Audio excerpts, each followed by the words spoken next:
Bonsoir, bonjour à toutes et à tous. Aujourd'hui on se retrouve pour 4 histoires horrifiques où deux ont été inventées par moi et 2 autres ont été écrites par des personnes. Alors je tiens à dire que j'ai une mauvaise mémoire, du coup j'ai mes notes. Là, du coup en fait j'ai beaucoup lire et que je sais pas lire. Voilà. J'ai du mal. Donc il y aura des moments où je vais bugger. Ou avoir des moments de pause, le temps que je comprenne la phrase, parce que bon, voilà. Hein.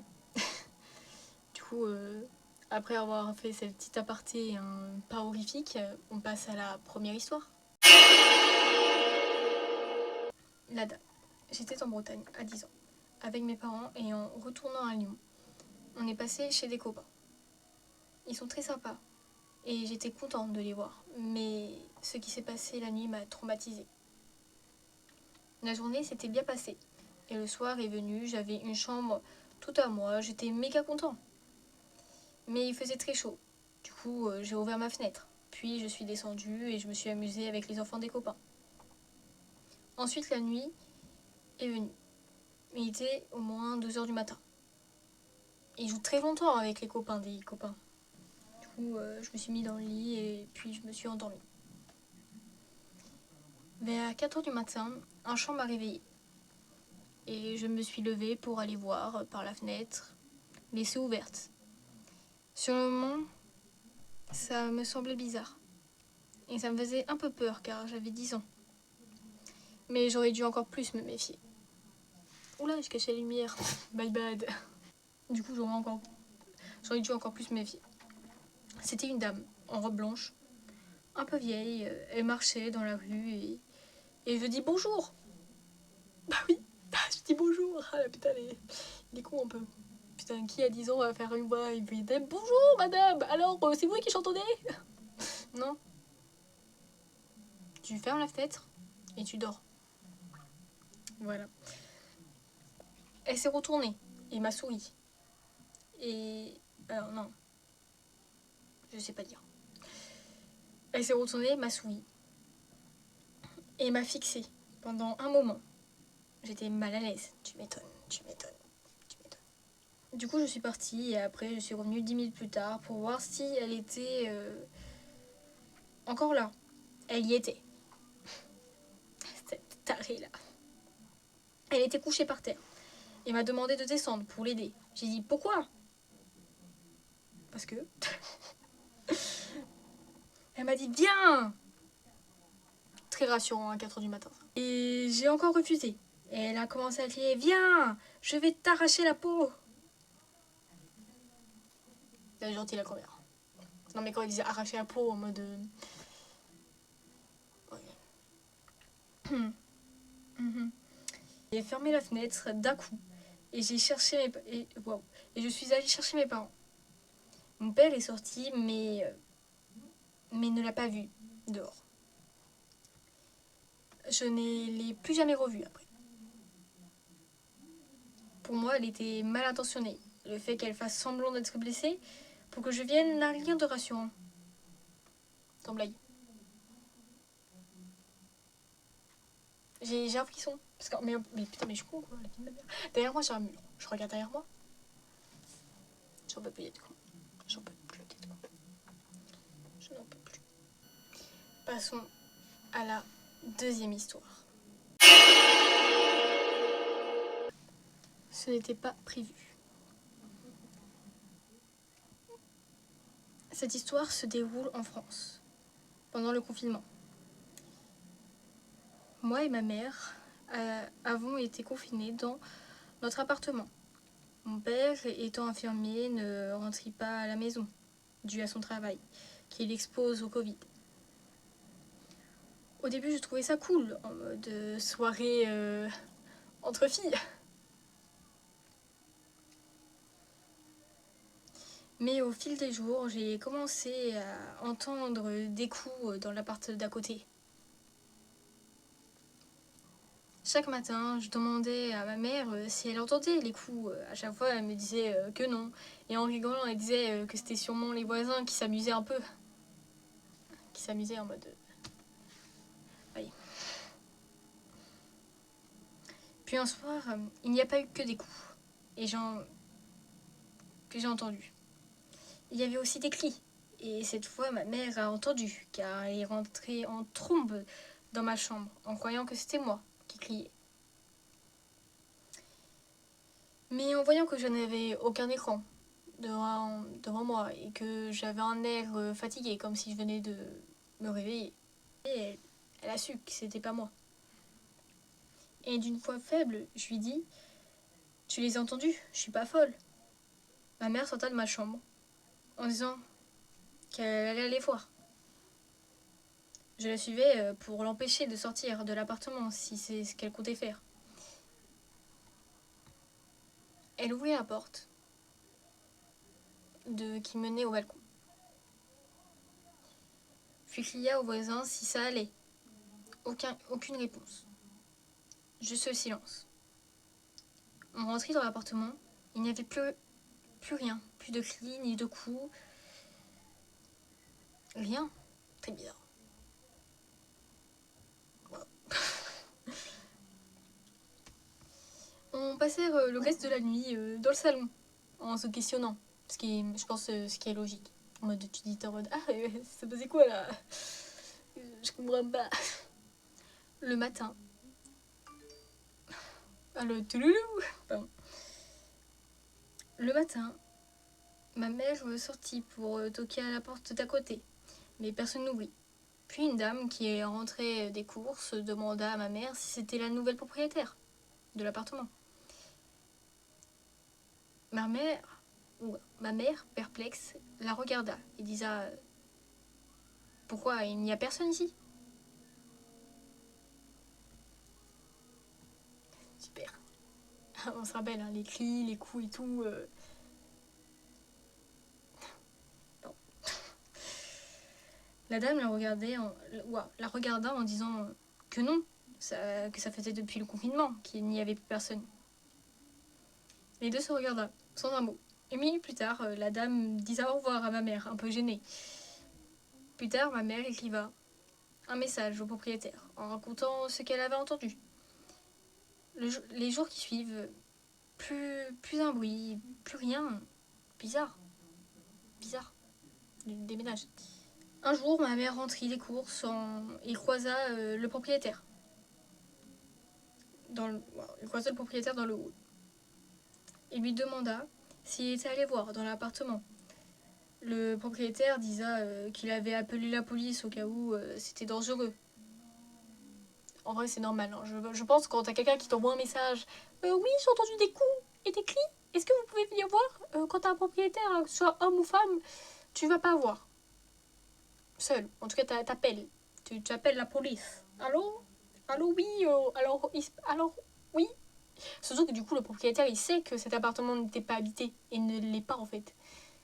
Il le sait. Il le sait très bien, en fait. Et heureusement qu'il n'est pas y allé, du coup.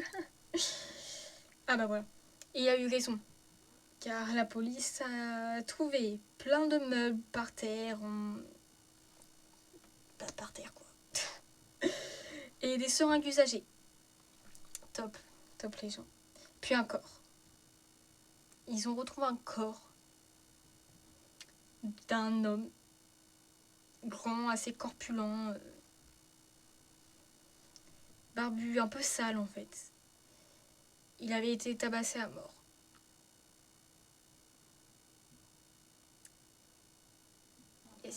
La conclusion qu'on a eue, c'était qu'il y avait des squatteurs qui ont dû se disputer pour une histoire de seringue, peut-être.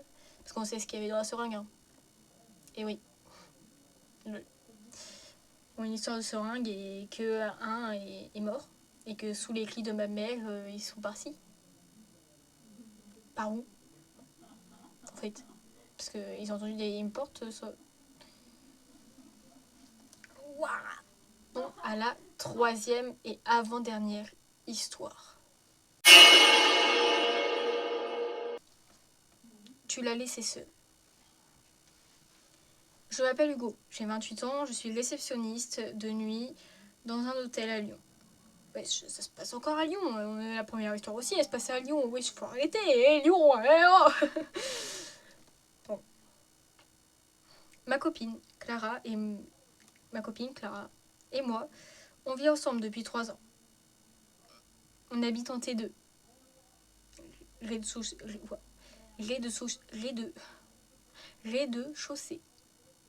T2, ça veut dire rez-de-chaussée.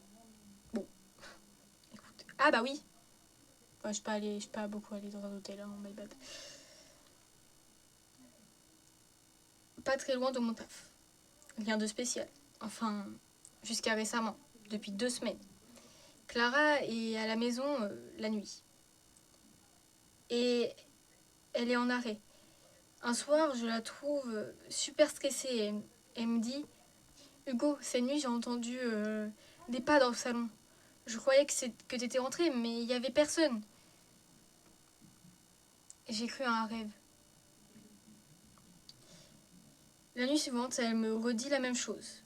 Mais cette fois, elle est formelle. Quelqu'un est venu dans ma chambre. Dans la chambre. J'ai vu l'ombre sous la porte. Puis plus rien. Juste le silence. Je me suis dit que c'était... qu'elle faisait du stress ou un cauchemar. Il est très compréhensif, ce mec. Bravo. Alors, en voulant la rassurer, je lui ai installé une appli de détection sonore sur son tel. Genre un babyphone. C'est vrai. Un babyphone, jamais. Ça me fait trop peur, en fait. Je m'en fous. En fait, t'entends un bruit bizarre, je déménage. Non, enfin, ça dépend. J'essaie de communiquer. S'il est gentil, ça va. À part si c'est un intrus. Ouais, c'est vrai que si c'est un intrus, bah, il est pas gentil, du coup, parce qu'il s'est introduit chez moi. Bon. Et je lui ai dit, si tu entends un bruit, enregistre. Comme ça, je verrai que je verrai que tu n'hallucines pas. Elle me dit ok. 3e nuit, je suis au taf, 3h42 du matin. Je reçois un vocal d'elle. Un bruit bizarre. Des pas très lents. Puis un clic. Et surtout une voix très calme, grave. Dire Tu dors, Clara. Pardon. Tu dors, Clara. Puis plus rien. J'ai frissonné. Je l'ai appelée direct. Elle ne répondait pas. Ah, le stress. Ah, putain, t'imagines quand ta copine, même ton ami ou autre, etc., on s'en fout, qui t'envoie un vocal comme ça, où on entend un mec qui n'est pas toi dire tu dors. J'ai frissonne là. Même pas il fait froid. Ah, j'ai eu peur. Waouh. Mais voilà, et que tu l'appelles parce que t'es en stress, qu'elle ne répond pas, mais répondez. Je quittais mon travail pour foncer chez moi en cours. Elle était enfermée dans la salle de bain en pleurs. Elle disait qu'elle avait vu la poignée de la chambre bouger toute seule. Pomme. Je réagis beaucoup trop en fait dans des histoires que du coup j'ai déjà lues avant parce que je les ai choisies forcément. Puis une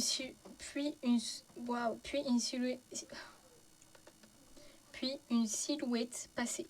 Et elle s'était enfermée sans oser sortir. Je vous jure, je commençais à flipper. Je vérifie tout, pas de traces d'effraction, fenêtre fermée, mais il manquait un truc bizarre. Une chaise du salon. Elle avait été placée devant notre lit. Bah cool, hein. Bravo. Comme si quelqu'un s'était assis pour nous regarder dormir. Bah oui, s'il est en face de ton lit, sale mongol, ouais. J'ai encore caché la lampe, my bad. J'ai pris un jour de congé, tu m'étonnes. J'ai installé une mini caméra dans la chambre au cas où. Hein, au cas où, voilà. La nuit suivante, je reste à côté d'elle. Rien. Puis 2 nuits plus tard, je suis de nouveau au taf et à 2h14, la caméra m'envoie une notif. Mouvement détecté. Je regarde le flux. Clara dort, mais la porte s'en trouve toute seule. Super. Puis une silhouette. J'ai mal avec les silhouettes. Arrêtez avec ce mot, putain. Puis une silhouette floue rentre dans la pièce. Elle se penche vers Clara et chuchote. Il ne faut pas qu'il sache. Super. Puis la silhouette regarde droit vers la caméra. J'ai gelé. Je suis rentrée à fond. J'ai réveillé Clara. On a dormi chez mes parents. Je trouve ça normal. Et le lendemain, on a vidé l'appart. Il y a un point, faut que je suis retournée une dernière fois, seule, pour rendre les clés. Et sur le miroir de la salle de bain, écrit en buée, tu l'as laissé seule. Depuis, on a déménagé. Ce qui est normal, hein, je trouve. Mais depuis ce jour, Clara dort très mal. Et parfois, en pleine nuit, elle me réveille pour me dire « Il est revenu, il était là, il me regardait dormir !» Et elle pleurait. Je ne sais plus quoi faire.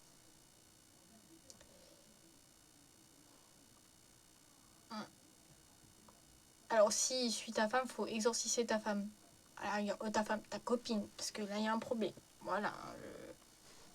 Bon, on va passer à la dernière histoire, donc la 4e histoire. Mon grenier est hanté. Bonjour, je m'appelle Théa. Cette histoire s'est produite dans mon ancienne maison. J'y habitais depuis assez longtemps. Mais à l'âge de 9-10 ans, j'ai commencé à entendre des bruits, des grattements dans mon grenier ou dans les murs. Précision, mon grenier était au-dessus de ma chambre. À chaque fois que je me levais pour aller chercher ma sœur, pour qu'elle entende les bruits aussi. Sauf que dès que je sortais de ma chambre, plus aucun bruit. Bon, au bout de quelques jours, j'en ai eu marre et on est parlé à ma mère, qui a tout de suite mis de la mort au rat dans le grenier en pensant que c'était des souris, des rats. Les bruits au plafond s'étaient arrêtés et il y avait moins de bruit dans les murs. Puis un après-midi, j'ai entendu les bruits dans le grenier. Mais bon, je me dis que c'était encore les souris ou les rats. Et que ma mère allait remettre de la mort au rat. Normal, hein, ouais, voilà. Puis à 18h, j'entends encore les bruits. Mais cette fois, c'était comme des bruits de pas humains.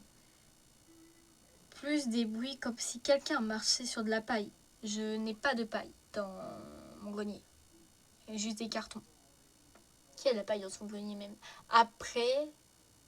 Ouais, je sais pas. Non, j'ai pas d'idée.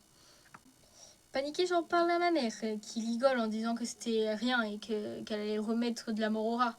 Maintenant, j'habite dans une autre maison et plus rien. Mais je trouve ça quand même encore bizarre d'avoir entendu des pas humains ce jour-là. Et non des petits bruits de pas de souris comme j'avais l'habitude d'entendre. Le bruit de paille! T'as pas de paille! Réfléchis un peu, putain. Waouh, j'ai eu du mal à lire. Bon, bah c'est la fin de ces 4 histoires. Je vous laisse me dire dans les commentaires lesquelles j'ai inventées et lesquelles sont vraies, on va dire. Du coup, je vous laisse et à une prochaine vidéo. Voilà. J'espère qu'on se retrouvera très bientôt. Bye.